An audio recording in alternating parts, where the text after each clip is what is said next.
নতুন দেশে নেমে আদিত্য বুঝে গেল এখানে সবকিছুই তার অচেনা। ভাষা বোঝে না, নিয়ম জানে না, এয়ারপোর্টে একটু ঝামেলায় পড়ে গেল সে। আমি এটা বুঝতে পারছি না। আপনাকে নিয়ম মেনে চলতে হবে। এয়ারপোর্টের ভেতর আলো, সাজানো মানুষ দেখে তার চোখ ঘুরে যেতে লাগলো। সুন্দরী মেয়েদের হাসি আর আত্মবিশ্বাস আদিত্যকে আবার টানতে শুরু করলো। এয়ারপোর্টের বাইরে পা দিয়েই সে দেখল উঁচু উঁচু বিল্ডিং, একেবারে নতুন দুনিয়া। দামি গাড়ি আর ঝকঝকে রাস্তা দেখে আদিত্য ভেতরে ভেতরে চমকে উঠল। সাজানো নারীরা ব্যস্ত শহরে হেঁটে যাচ্ছে, আদিত্যের মন আবার সেখানে আটকে গেল। দিন কাটতে লাগলো শুধু ঘুরে বেরিয়ে, কাজের কথা ধীরে ধীরে ভুলে গেল সে।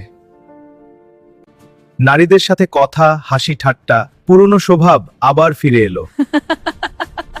রাত হলে মোবাইলের স্ক্রিনে ভিডিও কলে কথা বলে নিজের একাকিত্ব ঢাকত আদিত্য।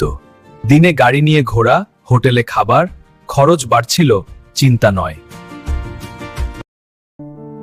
যে স্বপ্ন তাকে বিদেশ এনেছিল সেই স্বপ্নটাই ধীরে ধীরে ভুল পথে যাচ্ছিল। এইবার কি আদিত্য আবার সব হারাবে, নাকি এখান থেকেই শুরু হবে তার আসল পরিবর্তন? আমি এত কষ্ট করে ভিডিও বানাই, তোমরা কেউ লাইক কমেন্ট করো না। এই ভিডিও 1কে লাইক হলে পরের পর্ব নিয়ে আসবো।